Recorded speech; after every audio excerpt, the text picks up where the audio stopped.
Hello, everyone, and welcome to another episode of the Deadhead Cannabis Show. I'm Larry Mishkin from Mishkin Law in Chicago, joined again today by my two partners, Rob Hunt in New York, Jim Marty in Colorado. We have a fun show for you guys today.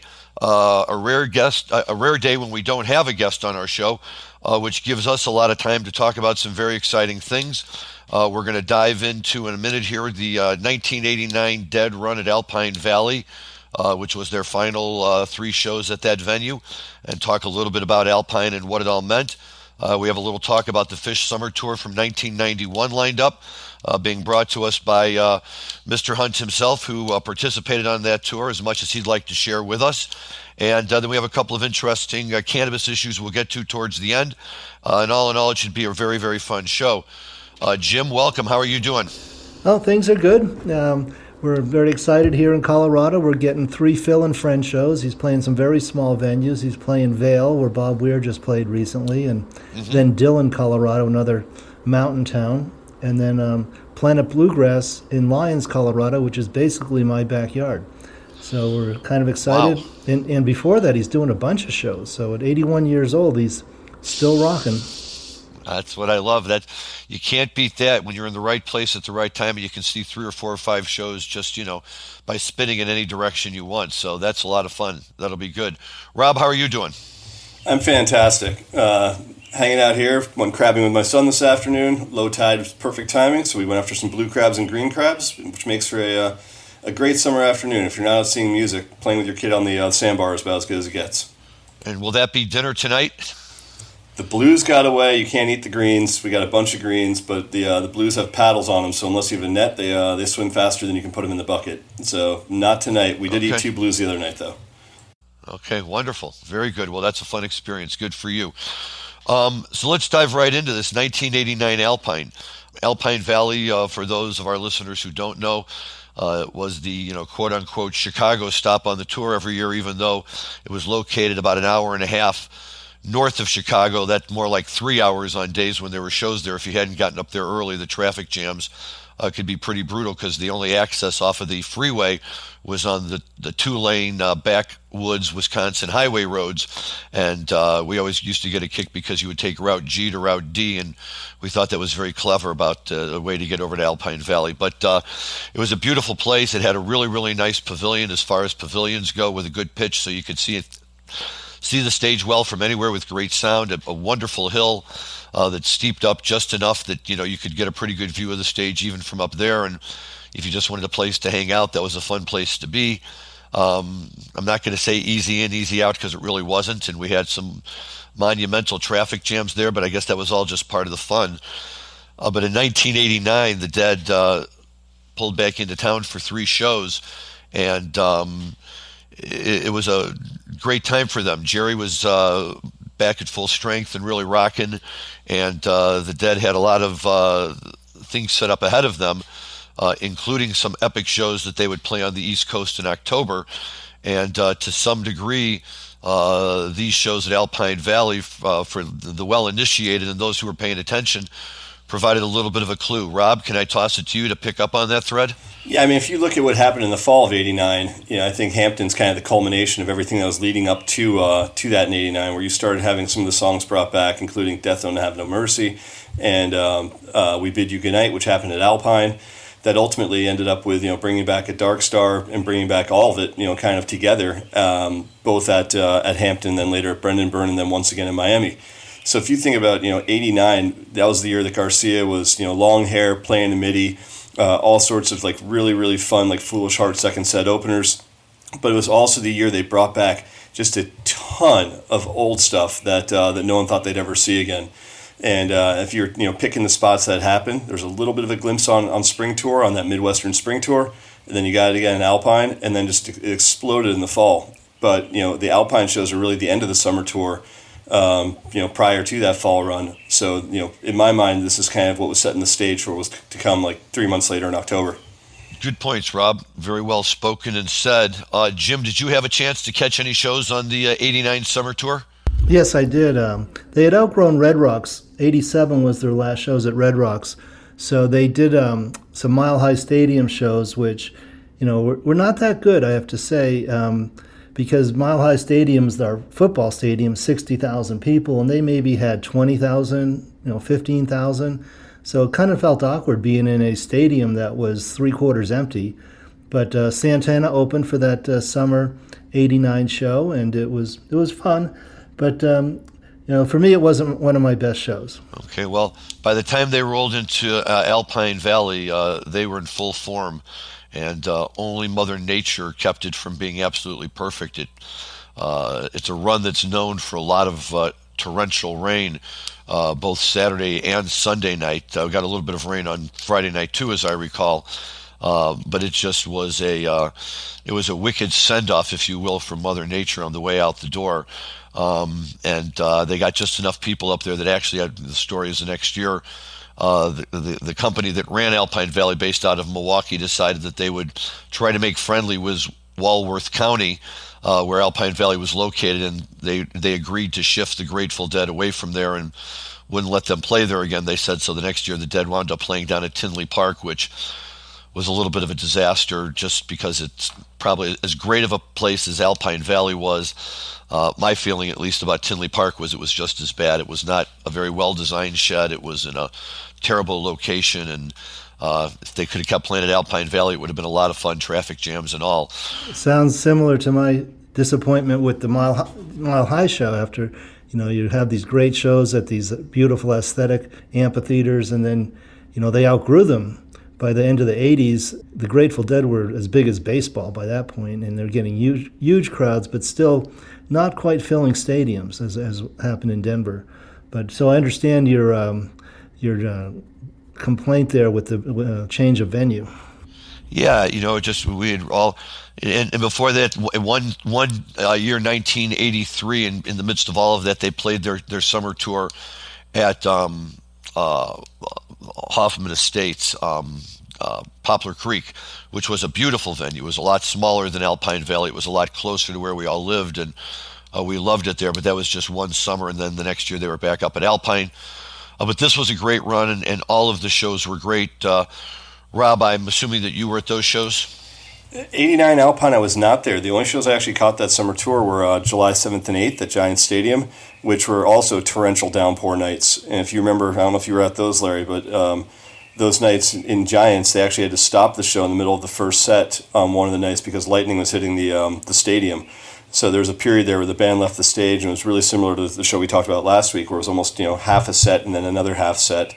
But the great thing, if you listen to the audience tape from that night in Giants, during the Music Never Stopped on the line, Balls of Lightning Roll Along, the lightning bolt hits the stadium at that exact moment, and the crowd just goes absolutely nuts. So it's worth checking out. But I did not do the rest of that summer tour, and then when I had friends get back from Alpine and I heard what I missed, and I heard the tapes, early August, really, really disappointed that I didn't make the trek to the Midwest, and that was the last time for quite a while that I did not do a fair portion of summer tour. Where I'm like, from here on in, I'm going. But I was so beat up after 2 nights of Giants as a 17-year-old that that was it for me that year. Right. 17-year-old, well, I have to, we always have to keep that in mind when we're talking about it, because at that stage I was, I was pushing 30. So, it was all good, but it was a great run, and that night I think really kicked it off in just a tremendous way. The first set was strong, 10 songs. They really came out really rocking and rolling.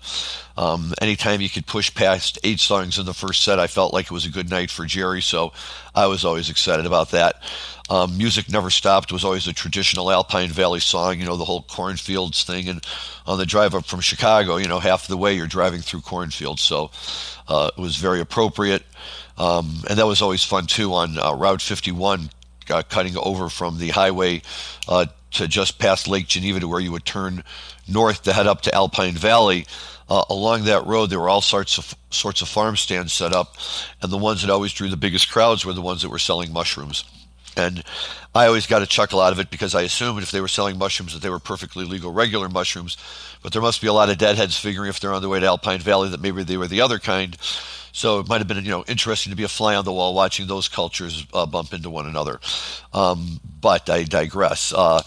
This show is really great. That second set, China Rider playing, Uncle John, Standing on the Moon, that's, 5 strong tunes before you even get to Drums in Space. And then they came out of the space and, despite it, being 89 and much farther down the road where it was very typical to see Space 2 songs in an encore, they gave us The Wheel and Give Me Some Lovin' and Going Down the Road and Not Fade, and then, turned the whole house upside down with We Bid You Goodnight. And it was the first time I had ever really seen, an a cappella performance of something. I had never seen the song before.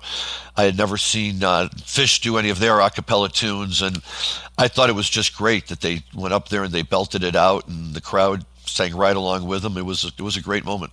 Yeah, obviously, I think the archivists agree because they ended up making that night into Downhill From Here, which was one of the video series of the best Grateful Dead shows of that era. And the one thing I'll say about We Bid You Goodnight is they've been teasing it for quite a while during Going Down the Road. If you listen to the end of Going Down the Road, Feeling Bad in the late '80s, early '90s, the ending part of it is always a breakdown that's basically the exact same portion of We Bid You Goodnight. And there's a couple times they even started playing just that riff. Going into other encores during that period where you're like, are they going to do it? Are they not going to do it? So they'd play the We Bid You Goodnight on instruments, wouldn't actually ever sing it.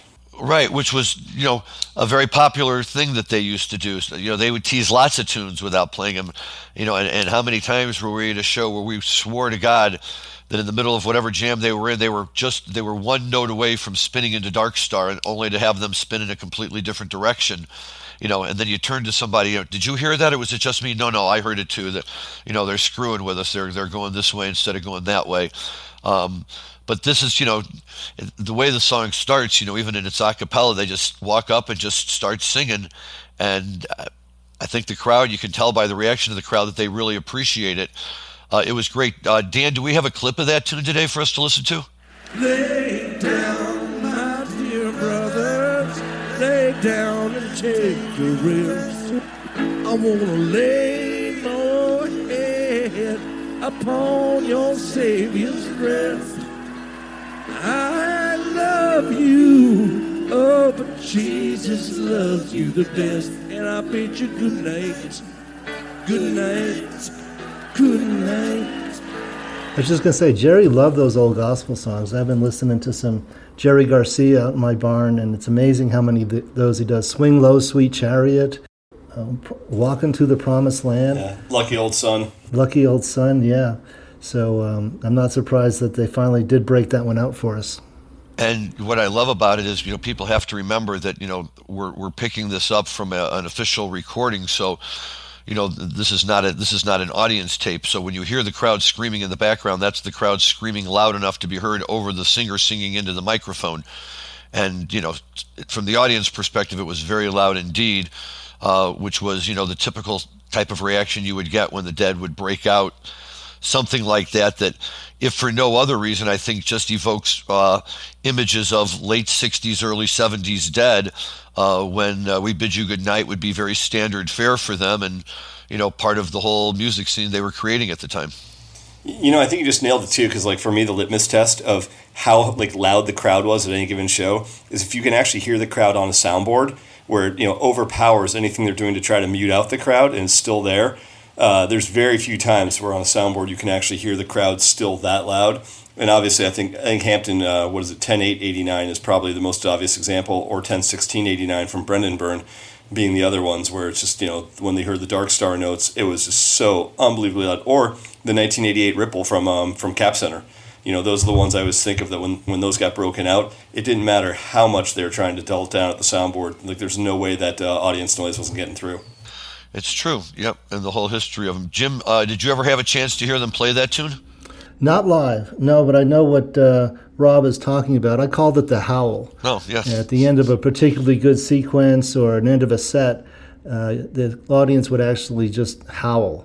And I would say, "Oh, they got the howl tonight." That's great. Didn't happen every show, but no, you're right.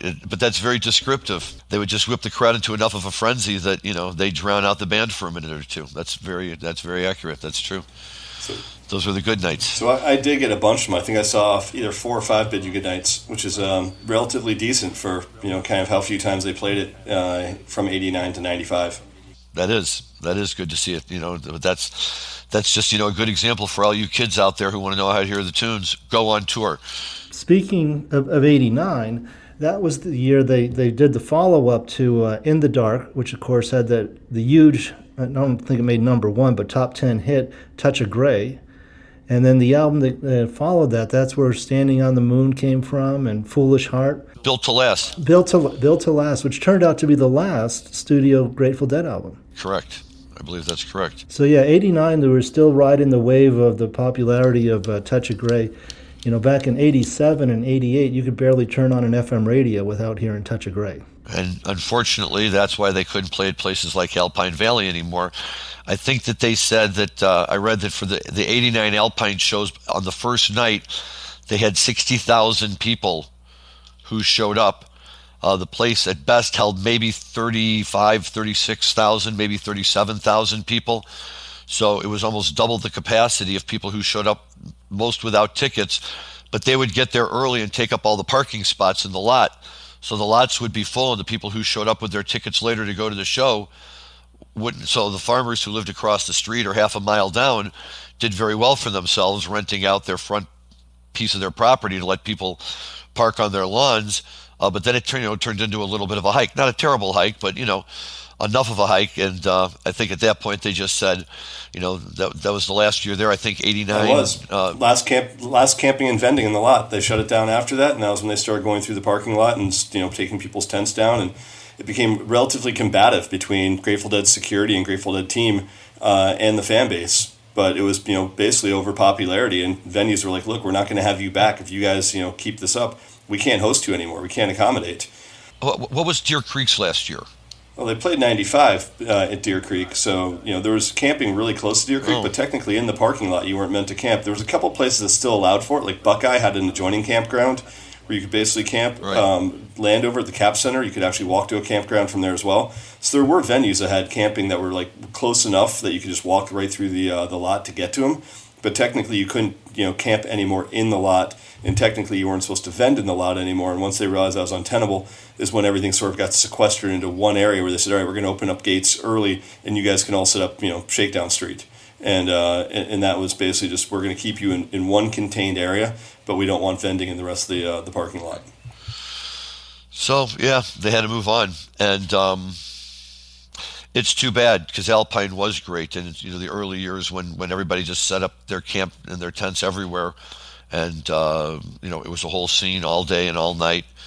It was you could be on the golf course, you could be over in the main parking lot, and then of course years later when they had the Dead Family Reunion there for the Terrapin Family Reunion in 2002, and then after that when Phil and Friends would play there, or whatever variation of the Dead the other ones were, whoever was floating around at the moment. I had friends who at that point had figured out the whole system and were smart enough to get rooms at the Alpine Valley Inn. So, they would come in, they'd pull right in, they'd always have reserved parking down at the inn, they'd have a room there for the whole weekend, and you'd literally walk out your door and be like right where the band is walking up the hill, except instead of going up the stairs and onto the stage, you just walk up to your own little private entrance, flash your tickets, and they let you right in. It was the greatest idea in the world. I just wasn't smart enough to figure it out until it was basically too late to take advantage of it. So, at any rate, Alpine Valley will be missed. The 89 shows were a great way to say goodbye. But let's pivot for a minute, because even as, the Dead were becoming so popular by that point that they were making themselves, having to leave these nice small venues, Phish was really just coming on the scene. And for Phish, the opportunity to play at a venue like Alpine Valley, say back in the summer of 91, would have probably been pretty big. Now, I have to confess that as much as I like Phish and as many shows as I've seen, I probably didn't see my first show until 2000 and something. So I can't speak at all to this early period. And I know it even predates Jim a little bit, but luckily this is where Rob, who maybe jumped on the bandwagon with the Dead a couple of years late, certainly was way ahead of the pack on the Phish bandwagon. And tell us about that 91 summer tour, Rob, and what it was all about. Thanks, Larry. I mean, look, first of all, it's so hard for me to believe that is now 30 years ago. That summer tour was a 14-night run that kicked off on July 11th. So it kicked off, yesterday, in 30 years ago. And what made that tour so unbelievably special, and the one, if you talk to Phish kids today that, sort of look back on Primal Phish the way we look back on Primal Dead and go, I wish I was there for that. is that was the tour the Giant Country Horns played all 14 nights with those guys. So not only was it Phish, but it was Dave the Truth Grippo, Russell Remington, and Carl Gearshart playing horns behind those guys. So some of the funkiest versions of like Susie Greenberg and super funky versions of a lot of other songs where the horns just became such an integral part of the music. So venue size, like it's so hard to believe now that we know what Phish has become. That tour kicked off in Battery Park in Burlington, Vermont, which was their hometown. Battery Park was essentially a free show just out there overlooking Lake Champlain before they went on a run kind of through the Northeast. That included Keene, New Hampshire, the Berkshire Performing Arts Center at Lenox, Mass, Townsend Family Park, which is, I'll tell you about that venue in a minute, the Academy in New York City, the Hampton Casino Ballroom in Hampton, New Hampshire, the Somerville Theater in Massachusetts, 2 nights at Arrowhead Ranch, which was absolutely legendary, and Phish just did their dinner and a movie. Their final dinner and a movie was from those nights. And then a couple indoor venues down in D.C. at the Bayou, then tracks in Charlottesville, the Cat's Cradle in Chapel Hill, the Georgia Theater, and then the Variety Playhouse in Atlanta. So it basically was Vermont all the way down to Georgia from July 11th to July 27th, starting off outdoors and then kind of moving indoors. But the indoor venues were, tracks hold 600 people, 700 people. Same with Cat's Cradle. Same thing, the Somerville Theater in Somerville, Mass. was 600 or 700 people. And at the time, all we could think about as kids, I would say there's maybe 40 of us on Phish Tour, that were seriously on Phish Tour. We all knew each other, and none of us could believe that they were playing venues that were 800 people. Like, wow, they've made it. Phish is huge. And then the Arrowhead Ranch show was a monster. And then at the end of the summer, they did Amy's Farm, which is the other legendary show that year. So a super, super cool time to be seeing Phish. Super cool time to do stuff. And I got lucky enough that I got hired to work at Arrowhead Ranch that first night. Actually, I guess earlier in the summer, there'd been a couple other shows. I met a couple guys that were putting the thing on, and one of them was Corn Capshaw, that now runs Dave Matthews Band and is Phish's manager. But he came up from Charlottesville. He owned the venue called Tracks, and he was helping out up at Arrowhead Ranch. But Arrowhead Ranch was being put on by David Graham, who's Bill Graham's son, when he had a company called Music Unlimited. So it was David Graham, and it was another David. And the bands that played that summer were Blues Travelers, Spin Doctors, Phish, a handful of other sort of really well-known Mid-Atlantic and Northeastern bands. So the rest of the summer, when I wasn't on Phish Tour, I got to go out every weekend to Arrowhead and put on shows, and I got to run the security for Arrowhead backstage. I got to run sort of the late night security at the late night venue, which is a bar there. And during the week, I was out running around upstate New York posting flyers on telephone poles. So if someone says, what was your first true music industry gig? It was working for Phish at Arrowhead was kind of the first one. And we've got some great pictures from back in those days of 1971 bus that we have as will call, like a sort of the late night will call, where if you showed up and the window was closed, we were the backup, and there'd be 5 or 6 of us hanging out there playing frisbee and hacky sack. That would be like, yeah, man, we got here's the clipboard, where's your name? And just a great time to be working in music, and really, really too bad that Arrowhead Ranch didn't make it as a venue years to follow, but really special place. Where was that located, Rob? It was in the Catskills. It was upstate New York, maybe half an hour from Monticello, New York, very close to Woodstock and Saugerties, not far from the original Woodstock venue, Jim. So, it was kind of this beautiful farm that had, on one side of it had a little motel-looking place that had maybe 8 rooms in it. It had a little downstairs basement bar, which is where they put a lot of late-night shows, which, inevitably all the musicians that played during the day would come in there and plug in. And then I was camping on the other side of the street. They had an SL100 stage set up, so basically one of those flatbed trailer stages, and it played out into an open field with the Catskill Mountains as your backdrop.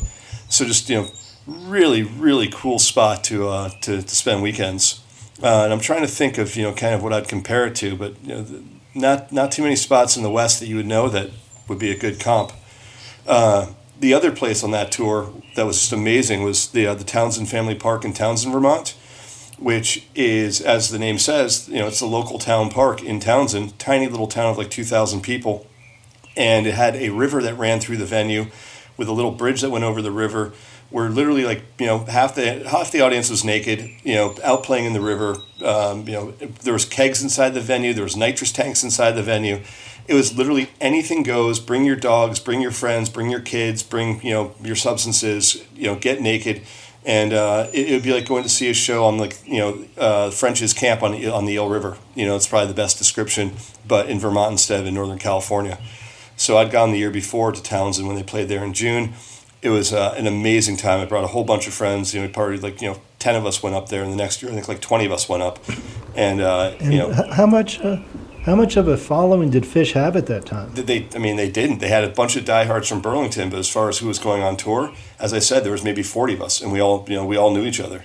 So it was a really, really small group. The group that I ran around with, one of them ended up dating John Fishman for a couple of years, and every night, at the Somerville Theater show, the party was at my buddy's house afterwards, and the whole band was there. The Townsend Family Park, after the show was over, we were all hanging out partying. Like they're super accessible as a band back then. And they just come out with the Dawn of the Shiv, which is the newsletter that Phish puts out. So they're really trying to build a fan base and really trying to cultivate people away from Burlington. That was when Eric Hunter just took over as their manager. I mean, this is early days of like Junta had just come out as an album. Like they're a brand new band. And for them to do something like this. And how big were the crowds? At Townsend, the crowd was, basically like if you had a ticket, great. If you didn't have a ticket, great. So the crowd at Townsend was probably 800 people, maybe a little less. Amy's Farm at the end of the summer was probably about that, but that was more of like an invite only, but it just turned into a free for all. And then the show at Arrowhead, both nights of Arrowhead were over 1,000 people because they weren't the only band on the bill. I think like that weekend it might have, I know the Spin Doctors were on the bill, but Richie Havens might have been on the bill as well. There was a handful of other bands, like I think the Academy might have been on the bill. So there was probably 5 or 6 bands that played that weekend. And the big thing on the first night was that they played the music video for Esther on a big screen late night. So there was like all sorts of other programming that went along with Arrowhead. So that was by far the biggest crowd they played that entire summer. And then the rest of the crowds on the indoor venues where it was ticketed. As I said, those venues are 600 to 800 people, and that was all of us were blown away. Like, oh my God, Phish is playing real rooms. This isn't 6 months earlier they were playing Wetlands in New York, which held like 250, 300. They hadn't even hit the point where they were playing like the Portchester Capitol Theater, and much less like the Boston Garden for New Year's, which happened literally within like 12 months or 18 months after that. Where like this was at that moment where you knew like something electric was in the air, that this band was about to be absolutely freaking massive. It just hadn't happened yet, but it was on the cusp. Like they just did the Colorado runs, and those Colorado shows were only like 100 people. They were playing like Fly Me to the Moon and Telluride. So it's their fan base around New England during that time was like the boarding school crowd, and it was like the college crowd was just absolutely exploding. And it was all word of mouth. There was, it's just trading tapes, and if you heard about this band, and obviously they've been doing that in Burlington for 3 or 4 years at that point. From like 85 to like 89, they'd started building the fan base at Nectar's and some other venues, but they hadn't hit an inflection point yet. In 91, if you were to say, sort of name a time where Phish just absolutely exploded in popularity, it was that summer tour. Yeah, when was Telluride? March of 1990, I think, where Trey is yelling to Eric the Viking in the audience, if you heard those tapes. And they played the Inferno and Steamboat during that same run, and they played, I think, 3 or 4 other nights. They might have played the Fox. Like, ask Don Strasberg. The first time he put on Phish was in 1990 on that run, and it was before he owned the Fox.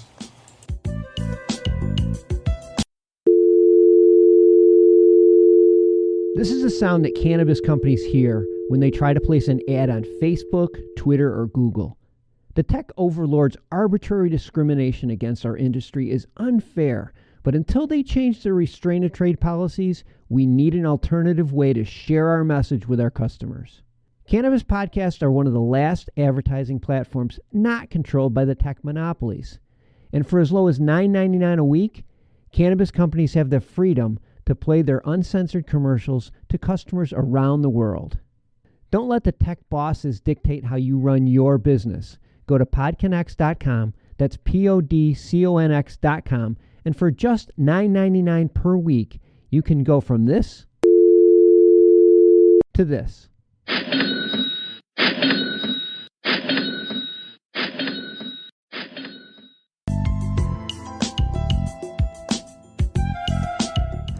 Yeah, the stories I heard about Telluride, I think Trey told it one time on Phish Radio, that they barely had gas money to get home from Telluride, and they barely had money to buy groceries, and they just drove themselves home from Telluride on fumes. I mean, I believe it. I think there's some great pictures of those guys loading gear across Main Street in Telluride, getting to the Fly Me to the Moon. But the first big fan base outside of New England that they cultivated, much like Widespread Panic, the first real fan base outside of Atlanta was Colorado, where you just kind of have that jam band vibe, and a lot of East Coast kids that migrated out to go to Boulder or go to DU. So there's a lot of word of mouth of like, hey, you guys see this band that just played my school last year, and they're amazing. But that was when they were trying to build an audience outside of their core market, which at that time really consisted of Boston to Burlington, and that was the corridor for them. Yeah, the stories I heard about that New Year's Boston Garden Show was that was when they really started putting on the entire event themselves with their own team. Does that sound right? Yeah, it does. Those guys were super self-sufficient. They kept a really small crew of very close people. And, in 1991, I mean, this to give you an idea of kind of how serious I was about the band back then, they actually put out an ad in the Donovan Shiv to be a roadie for the band, which ended up going to, goodness, I'm spacing his name right now, who ended up staying with the band for the next 20-something years and ended up being their touring manager for a long time. But, it was like, hey, interested in humping gear and, helping the band out. And I applied for that job and actually got like a callback on it when I was working at, a small music company down in North Carolina that fall, which I got from the Arrowhead Ranch gig. I ended up not going back to my sophomore year of college because I got a job working in music in Chapel Hill, North Carolina. So I was going to the Cat's Cradle all the time and, trying to find new bands to work with down there before I went back to college.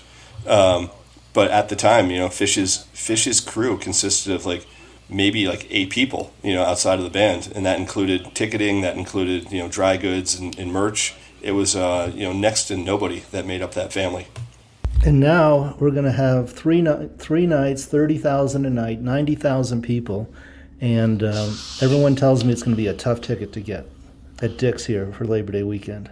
It is. Well, that's what happens when a band grows up, Even Phish has gotten too big for places now, so, they suffer from the same fate. And by the way, Brad Sands is who I was thinking of. It was when Brad got his job. So, Brad's no longer with the band, but he's gone on to do all sorts of other cool things. He was sort of the person behind getting the guys together for Oysterhead. I think he's working with the Police for quite a while after Phish. But Phish was his stepping stone, and he took that job in the fall of '91. That's exciting stuff, and it's an exciting time, Rob, and I think you're right to some degree to compare it to Primal Dead. Early on in the band's existence, they were just really trying to feel their way out and decide where they were as a band, and I've gone back and listened to a lot of it now that I've started listening to them more and seen them in concert, part of it is there's a sense of, wow, I was right there at that time. That would have been something I could have jumped on the bus for. But, the truth of the matter is by at that point I was pushing 15 years of pretty steady Grateful Dead shows and traveling and sacrificing family and friends, and had a brand new baby and the idea of diving into a whole new jam band, and just didn't have the time or the energy for it, which is unfortunate, but I've caught up and seen them plenty now. And, it's nice to have people like you around who can tell us what it was like back in the day. So, you're the Phish generation's version of, Steve Parrish or whoever you want to be. Yeah, and it's really funny because during that time, there's half of me going, would I rather go see the Grateful Dead tonight, or would I rather see a really small, tight, intimate Phish show? And in 1990, before MSG, Phish actually played a night at the Wetlands, the night off in between, I think, the Philly shows and the Garden shows, which was amazing. So there was no night off for anyone that was in the know. You went and saw Phish that night, and then one of those nights at the Garden, I ended up not going to see the Grateful Dead and ended up driving up to Trinity College and seeing Phish up at Trinity as well. So I went I did the first 2 shows in Richfield, Ohio, the first shows with Vince, and then saw the 3 nights in Philly, then saw Phish the next night, and then I think saw 2 Grateful Dead nights, and then I think that Sunday I went to go see Phish play at Trinity, and then saw 3 more Grateful Dead nights before I took off to go to college.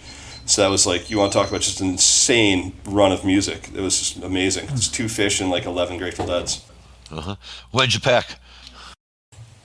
I didn't. I think I moved to college with a duffel bag, sight unseen. Yeah, it reminds me of the stories Sandy Troy was telling us a couple weeks ago that Rob's a nice connection to fill in the younger Phish fans on what happened in the early days. It's true.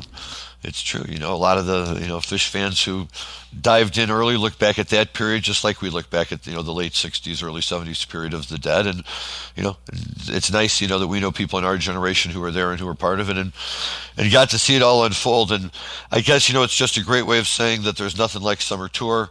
The weather's beautiful, the venues are awesome, the bands are great, the music they play is often legendary, and here we are, in some cases 30 or more years, still talking about it as though it was yesterday, and it feels like it was yesterday. That's the funny part. But thanks to the beauty of archive.org and all these others, you can still go tap into it and listen to it. And even though it may not be quite the same as it was when you're there, the music is the music, and that doesn't change. So, check out 1989 Alpine Valley.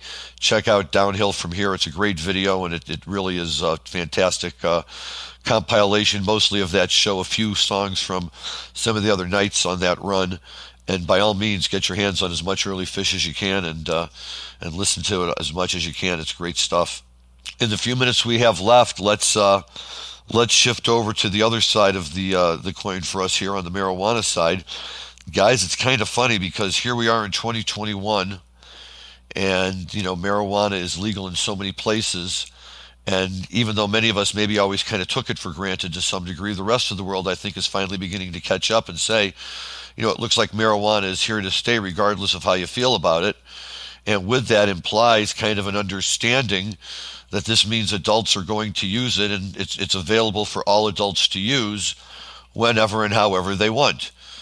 Just like you might argue alcohol or caffeine or anything else like that, tobacco. And yet, here we have the fascinating case of Sha'Carri Richardson, who is not going to be able to compete in the Olympics because she tested positive for smoking marijuana and admitted that she smoked marijuana in a state where it was legal for her to possess and smoke the marijuana.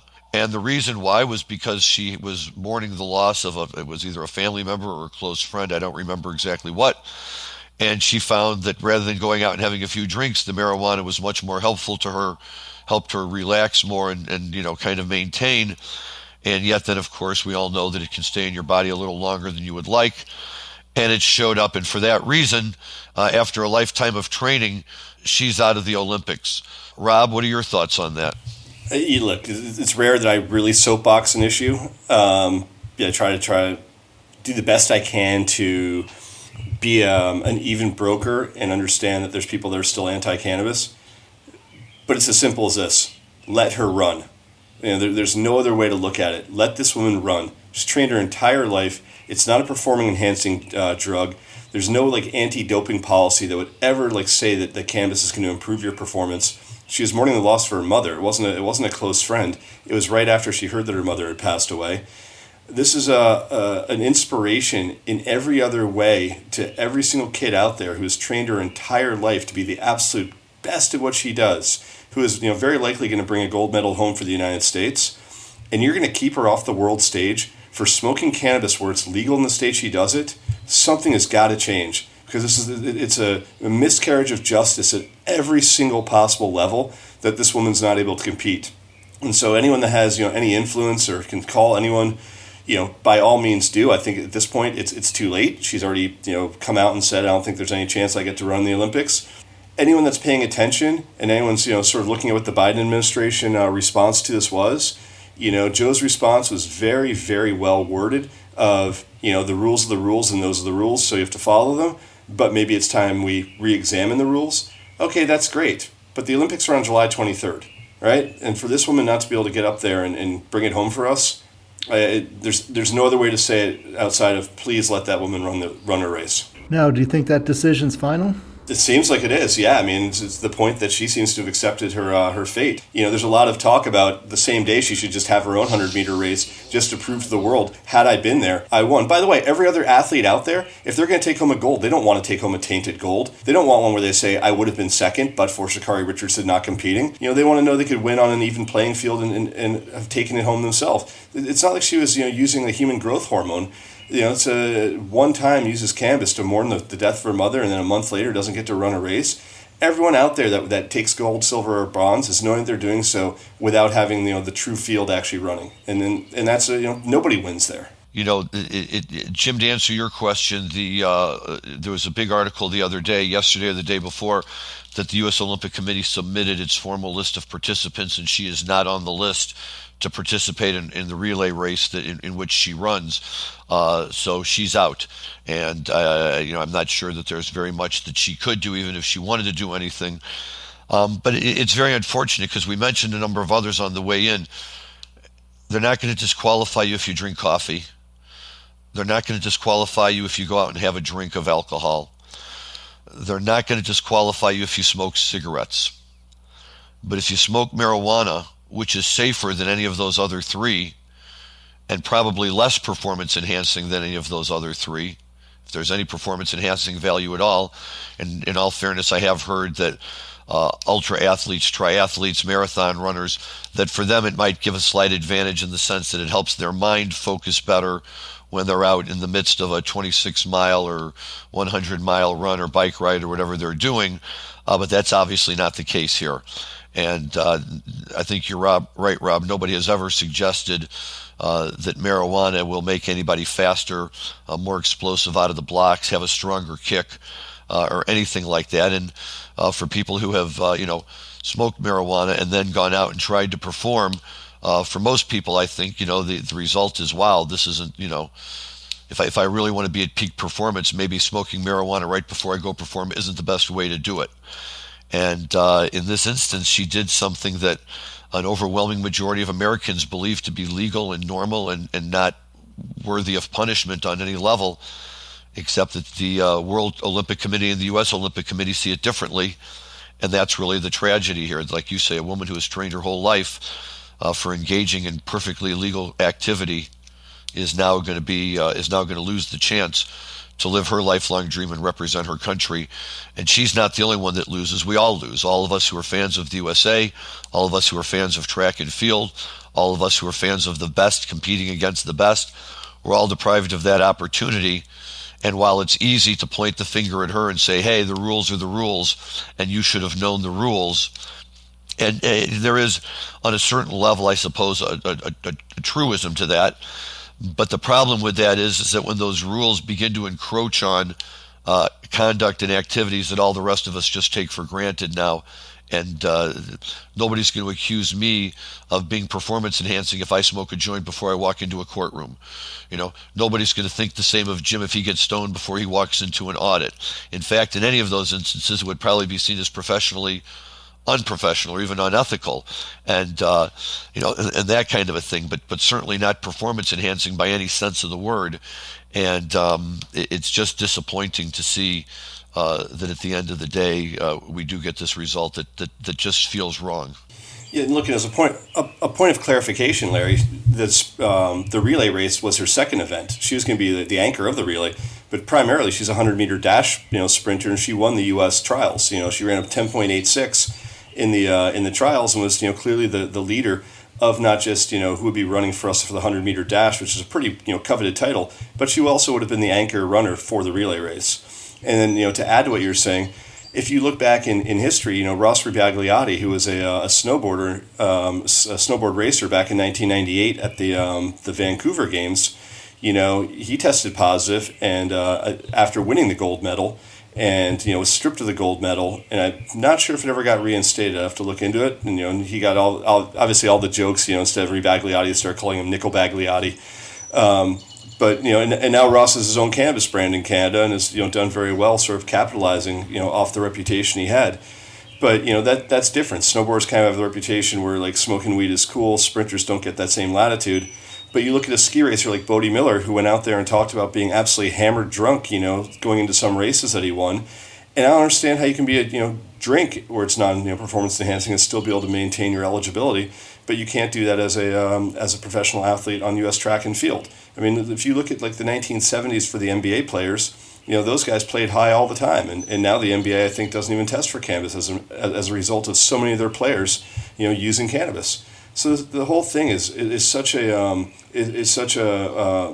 hypocrisy. Don't forget, this is the same, Olympic level athletes.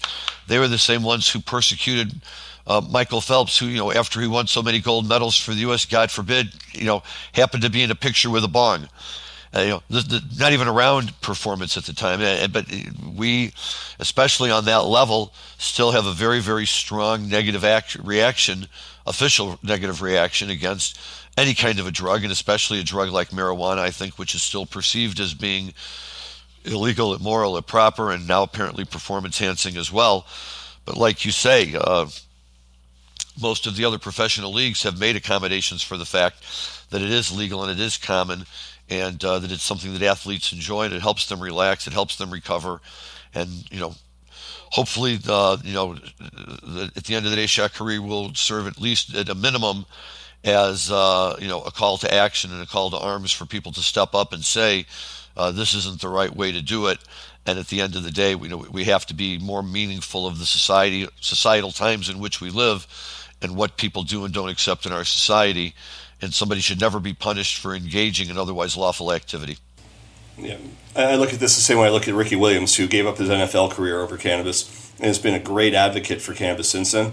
I hope that Richardson uses this to her advantage, that if she loses the opportunity to compete, that she at least is a spokesperson to go around the world and say, look, I am a poster child of, that you can absolutely perform at the highest possible levels in whatever it is you do professionally, even with cannabis use. So get rid of the old stereotypes, get rid of whatever you've been told about laziness. There's no way in the world you can call me lazy if I can do what I've done. So it's, if nothing else, I hope she has the same sort of star power that, Colin Kaepernick does, or that some of the other people have, that have decided to turn a tragedy into an advocacy situation in favor of educating other people based on her experience. I agree. We will see what happens, and it is very unfortunate with the Olympics just around the corner. Touching on something else really quick, Jim, can you give us an update on what you're hearing about what's going on down in Missouri with their cannabis market right now? Yeah, I've been doing some work in Missouri with some clients. When they awarded the licenses and they started their program for medical, they're still not adult use yet, although that's right around the corner. They're still working out their medical licenses, sorting them out. And the way the legislation read is that there would be a year from the time the license was awarded to the time you opened, and that is just not enough time. I've been working on one up in Massachusetts since 2018. We're getting close to opening in a month. So there's a lot of back and forth between the regulators in Missouri and the license holders. They've been awarded licenses, and the state of Missouri saying, hey, if you're not going to be open, you need to surrender your license. So a lot of good work for the lawyers down there trying to keep those licenses intact and trying to show that they're making enough progress on their cultivations build-outs that they can keep their licenses. So the state is being somewhat flexible, but still people are surrendering their licenses. Well, Jim, in Illinois, it's a 6-month window. They tell you have to be up and operating within 6 months of getting your license. However, you can apply for one 6-month extension for good cause shown. So I expect that to be just as crazy, with everybody trying to rush and run and get their facilities up and operating within a short period of time. It's going to be crazy. And it's the other hand of the government that's causing these problems, because there's delays in getting building permits, there's delays in inspections, so these all snowball into delays on getting open. So it's not necessarily the license holder who can't get open in a year. If the government didn't have other roadblocks in the way, they'd get open as fast as they could. But we had a situation with a client right now where the whole project is stopped until the sprinkler system's put in. Well, anyone who's ever done commercial buildings, in a municipality knows that you ultimately wind up fighting City Hall somewhere along the way, but it is very, very frustrating. Although I will note that I just saw a story that said that in June of this year, Missouri set a record with their medical cannabis sales, approximately 16.4 million. Which probably seems like a small number for, people of states that have programs that have been operating for a long time. But for Missouri, that seems like a hugely large number. To think that after all this time, Missouri, of all places, has medical cannabis that's up and operating and enough people participating in the program that they've generated that level of sales, over a 1 month period. So I'm very happy for Missouri. I'm very happy for for my friends who are down there getting to take advantage of it, and for the whole thing. And hopefully they'll work out the rest of their problems, because they still do have quite a few problems in terms of getting their licenses out.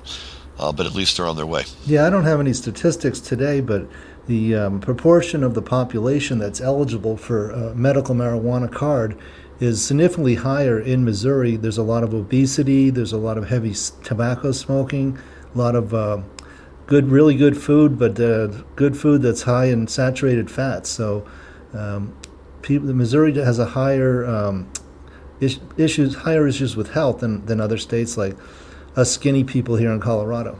Of course. Well, I'm not touching that issue with a 10-foot pole. We'll just let that one slide. But I hear what you're saying, and everybody's got their reasons for doing what they do. Well, I think we're getting close to the end of the show. Is there anything else, Jim, you wanted to touch on today? No, I think we're good. So we're very excited about having live music back and lots of shows. There's a show every night of the week at Red Rocks. So Dark Star Orchestra just played up there Sunday night. I wasn't able to go, but lot going on out here. A new artist that my wife really likes, Island Jewel. We're going to see her on August 5th at a park here in Denver. So check out Island Jewel. She's kind of got a bluesy, swanky kind of gist to her songs that she writes. I think the people listening to the show would like her music. Island Jewel. Very good. Thank you, and we will talk with you soon. And Rob, any last words? Yeah, I just want to give a shout out to our producer, Dan Humiston, for going out to see Carl D the other night. It's the first time I'd ever see Denzin play. So I saw him with Tiny Universe. So, Dan, it's great seeing you out there singing some live music. And if you get a chance, go back and listen to some of Carl D's early stuff back when he was part of the Gray Boy All-Stars. So, you want to see Carl D kind of doing some of his finest work when he was part of a band. Very good. And I will certainly echo that sentiment. Being a huge Carl Dennison fan myself, it's always nice to know that we have like-minded producers. So shout out to Dan for being musically on top of that one. And to all of our listeners, as always, thank you. This was a fun show for us today. We had a chance to talk and share some of our thoughts with everyone. We hope you liked it. Some very interesting topics were discussed, good stuff and worth listening to. Everybody have a great week. We will look forward to talking to you next time, and please enjoy your cannabis responsibly. Bye-bye.